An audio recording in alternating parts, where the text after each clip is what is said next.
Good evening. Welcome to Moments with Mary.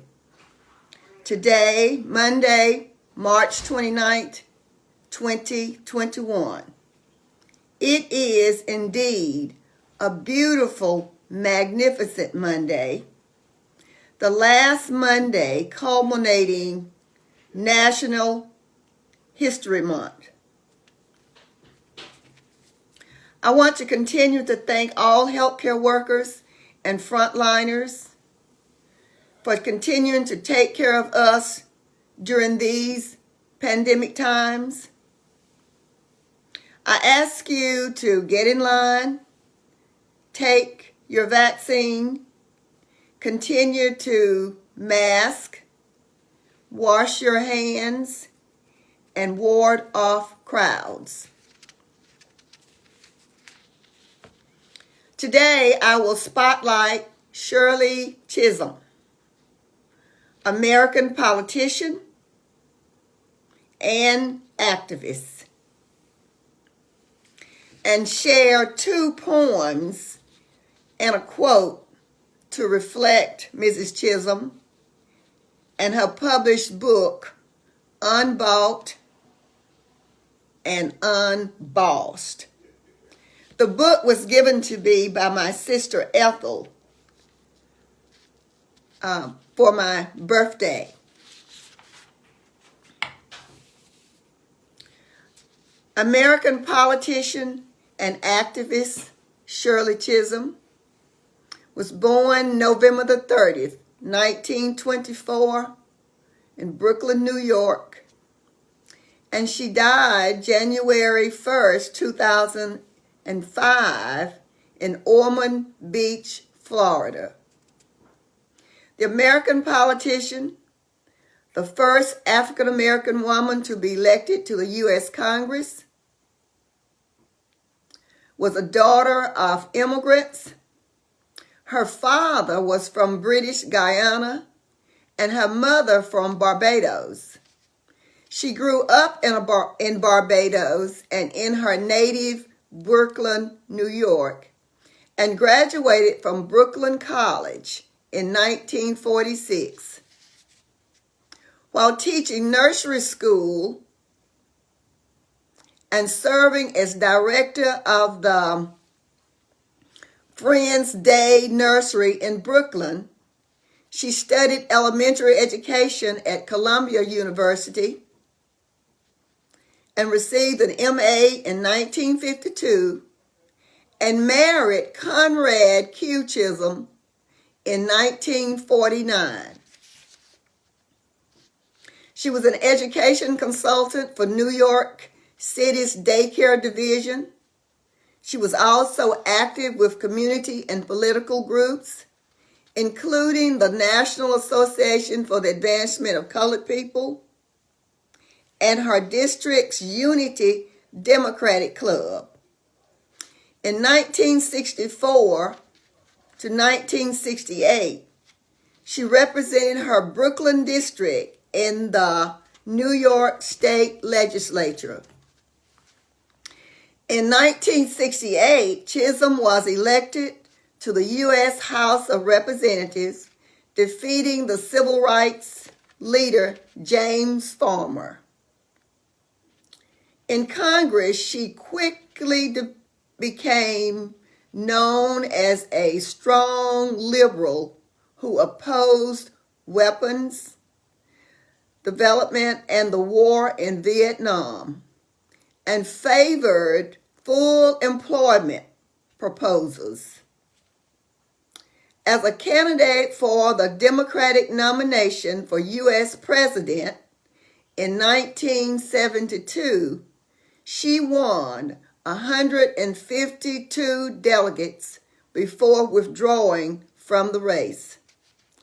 Chisholm, a founder of the National Women's Political Caucus, supported the Equal Rights Amendment and legalized abortions throughout her congressional career, which lasted from 1969 to 1983.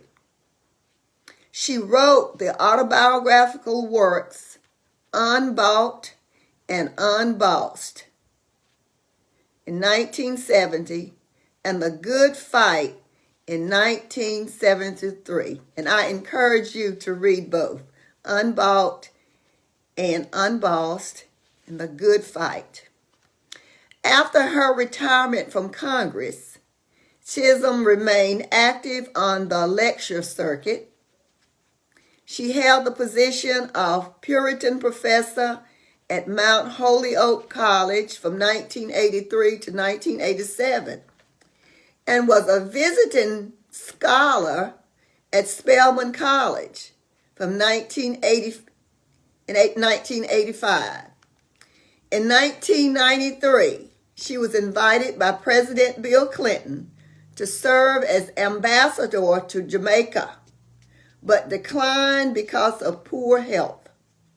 Chisholm was posthumously awarded the Presidential Medal of Freedom in 2015. Shirley Chisholm, Unbought and Unbossed. I really like that. So I'll share two poems about Shirley Chisholm. And the first one is titled The Original Boss Lady, and it was written by Danielle Gibson. Shirley Chisholm obtained her claim to fame in the election of 72. Becoming the president was her aim, but sadly she wouldn't be voted through. Regardless of her presidential loss, she broke barriers and made history. A congresswoman, leader, and true boss, her significance is no mystery. A history-making woman indeed, shaking up her party and the nation. A black woman who fought hard to succeed and always worked hard for liberation. The very first woman in the nation to seek Democratic nomination. And as I said, that was written by Danielle Gibson.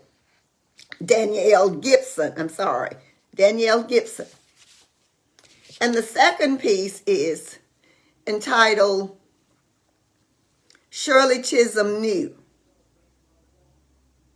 by Hermesia Guyton. Shirley Chisholm knew a message she sent. It wasn't just white men who could run for president. Civil rights had been denied for many painful years, and now all citizens could vote after laws that calmed their fears.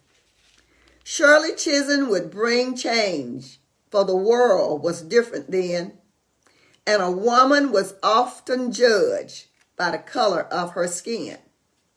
Shirley Chisholm was the first, but she could not be the last.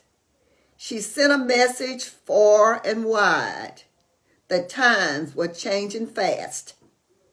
Although she didn't win, her quest set dreamers free. One day the president would look like you or me.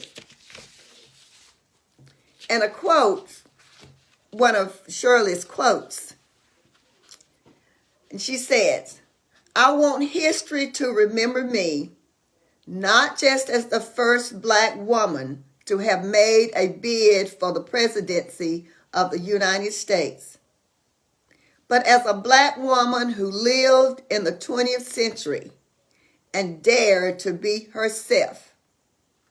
I want to be remembered as a catalyst for change in America. And that's Shirley Chisholm. Thank you all for watching.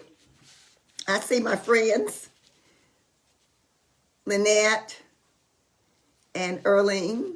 Thank you for listening and watching. So thank you for listening and watching. Continue to be safe. I love you, and we'll see you next week. Goodbye.